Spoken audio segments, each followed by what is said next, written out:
다 깨달은 듯이 이렇게 돼요. 막 그러다가 좀 굶으면 정신을 차리죠. 열심히 공부를 했고. 여러분들도 아마 한두 턴 돌 텐데요. 공부하시다가 주변 사람들한테 너무 심한 말씀 하지 말라는 부탁을 하나 드릴게요. 그러니까 심한 얘기는 자기 가장 측근에 있잖아요. 주변 사람들한테 하지 말고 이명박한테 하세요. 근데 제가 우리 어머니랑 저랑 뭐 정서가 하나도 안 맞거든요. 우리 어머니 평생 1번 찍었다고 그러세요.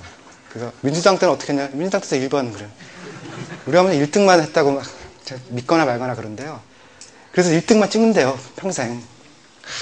그런 엄마랑 할 얘기가 없잖아요. 그래서 아무 얘기도 안 하거든요. 근데 저도 어렸을 때는 많이 싸우는데 보니까 자기 주변 사람들하고는 싸울 필요가 없을 것 같더라고요. 그래서 논쟁할 때는 친구들하고 또 할 때 너무 논쟁 세게 해가지고서 그런 얘기 가지고서 이렇게 척지고 등 돌리는 거는 바보 같은 일이라고 생각하거든요. 그래서 알았다고 생각할 때 근데 사회과학이라는 거는 절대적 기준이 있는 건 아니에요.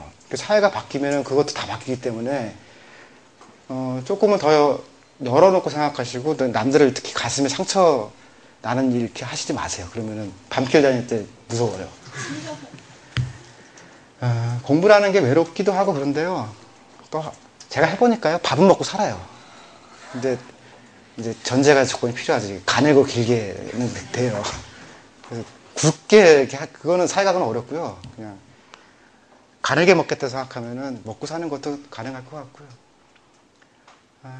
앞으로 8강일 텐데, 그러니까 여러분들한테 오늘 이제 이 얘기를 한 거는 이제 이쪽 프로그램이 어떻게 생긴 거고 그런 경제학 얘기라든가 그 얘기는 자세하게 할 거예요. 그런데 개인적으로는 집단 지식하고 집단 진화 같은 것들을 지금 염두에 두고 있기 때문에 사회학이라는 키워드를 던진 거고요.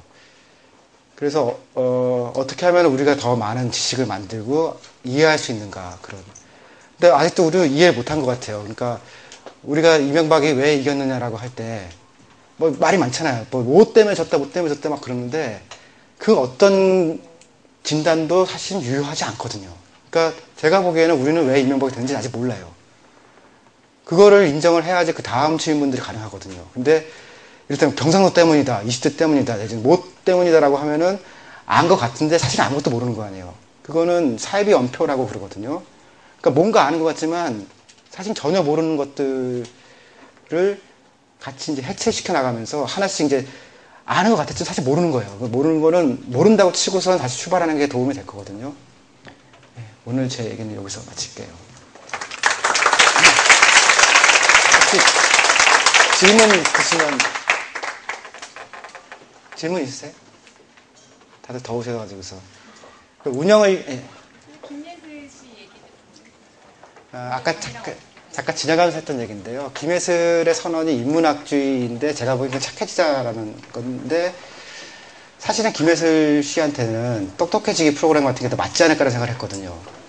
근데 본인의 선택이니까 좋다 틀리다라는 그렇게 얘기할 수 있는 건 아닌데 어떻게 보면은 인문과학을 인문학이라고 부르면서 했던 똑똑해지기 프로그램이 약간은 문제가 있을 수 있지 않느냐라는 그런 아까 말씀드린 그 얘기 연장이었어요. 그래서 저는 이런 거 너무 싫어요. 같이 손잡고서 우리 기도합시다. 그런 끈적끈적한 느낌 너무 싫거든요. 그래서 저는 이렇게 뭐 대충 지 맘대로 이렇게 사는 게 이렇게 편하지. 뭐 자매 여러분 뭐 그냥 미치겠더라고요. 네, 혹시 또 질문 있으세요? 아까 뭐 착한 사람이 더 늘어났다고 말씀하셨던 것 같은데. 네. 착한데 아까 그거죠. 그 집값이 자기 집값이 오를 건데 남 돈 버는데 그래도 막 좋아하는 사람들 있잖아요. 그 사람들은 진짜로 그 고결한 영혼의 소유자라니까요. 이렇다면은 이명박이 이렇게 막 하는데 그래도 나라님이 하시는 일이니까 잘 도와야 되지 않겠냐. 그런 사람들은 저런 기준을 보면은 자기랑 이해관계도 없는 거 아니에요. 근데 하는 거는 사전적인 정의로는 이타주의, 극단적 이타주의라니까요. 그리고 이타는 이명박. 그러니까 이런 거예요. 한나라당 내에서 자기가 그걸 해서 이를테면 무슨 위원장이 되거나 국회의원이 되거나 그런 사람이 이기주의인 거 아니에요. 근데 그 사람 옆에서 괜히 내 친구 잘 되니까 좋아라고 박수 치는 사람이 이타주의라는 거죠. 다른 말로 표현하면 자기 이해관계에 대해서 좀 더 무식해진다. 무식하다는 말은 무섭고요. 근데 보통은 조선일보 많이 보시는 분이라고 표현을 그렇게 하죠. 그 남한테 무식하다 그러면 무섭잖아요. 한 분만 더 받을까요? 그래서 아까 그러면 말씀하신 누구랑 어떻게라는 문제는 아직 결론을 못 내신 건가요? 조금 더 고민을 해볼 건데요. 그거는 이번 강의에서 얘기를 할지는 모르겠는데요. 저는 잠정적인 결론을 내렸거든요. 근데 아마 딴 책에서 그 얘기를 할 거예요. 근데 한 가지 확실한 거는 지금의 20대들하고 해볼 게 뭔가 있는 것 같다라는 생각이 있고요. 그 다음에 30대 중후반 여성들한테 매우 독특한 가능성이 있을 거다라는 생각을 갖고 있거든요. 그래서 좀 다른, 그러니까 조선일보나 아니면 한겨레 신문 양쪽 다 포착하지 못하고 있는 독특한 흐름들이 조금은 더 있다는 생각을 갖고 있습니다.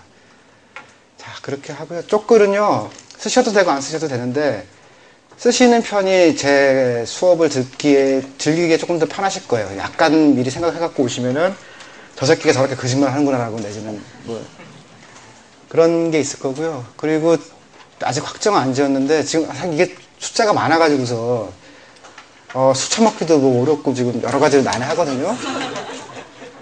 근데 조금 이제 주도적으로 움직이시는 분들이 생기면은 MT를 한번 그러니까 뭐 갔다 올까 하는 생각이 있어요. 그래서 농가에 MT 가서 돼지도 잡아놓고 좀 뭐 그런 거를 하면 어떨까라는 생각이 있고요. 그 다음에 보통은 수업 조교가 있어서 조교가 관리를 해주는데 약간은 그래도 조별 모임 같은 걸 할 수 있으면 좋겠다는 생각이 있거든요.